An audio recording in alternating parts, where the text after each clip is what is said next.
তোমাদের মধ্যে কে একটা সতী নারী আছে বলো তো?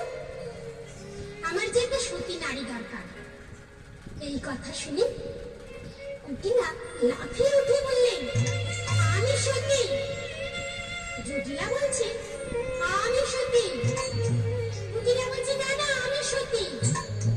বৈদ্য বললেন, শোনো, শুধু সতী হলে হবে না, সতীর প্রমাণ দেখাতে হবে। একটি মাটির কলসি থাকবে, সেই কলসির মধ্যে একসাথে ছিদ্র থাকবে, সেই কলসিতে করে জল আনতে হবে।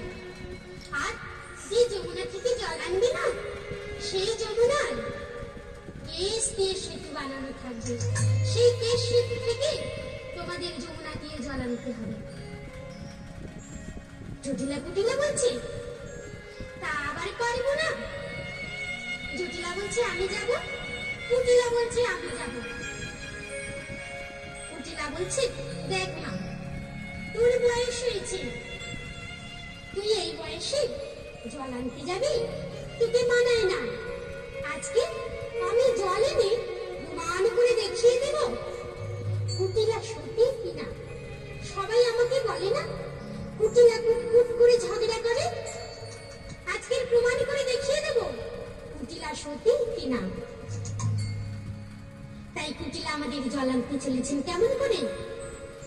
একে পা দুই পা তিন পা জল দেখো যাই কুটিলা আবার জল ভরিতে।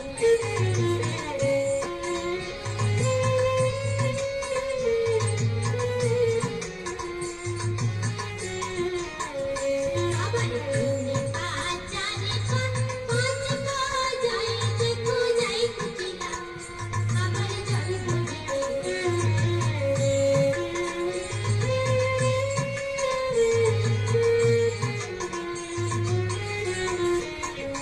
আবার পাঁচ পা ছয় পা সাত পা জল দেখো যাই কুটিলা আবার জল ভরিতে।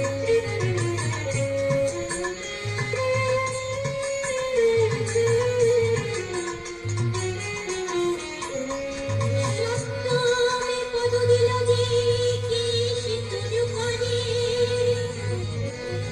কি সেতু ছিঁড়ে পড়ে গেল সাগরের পারে। উনি হাবুডুবু খেল রে,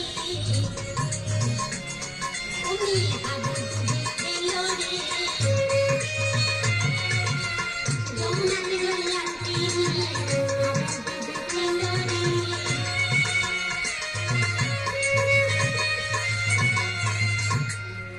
কুটিলা খুব বুদ্ধিমতী মেয়ে,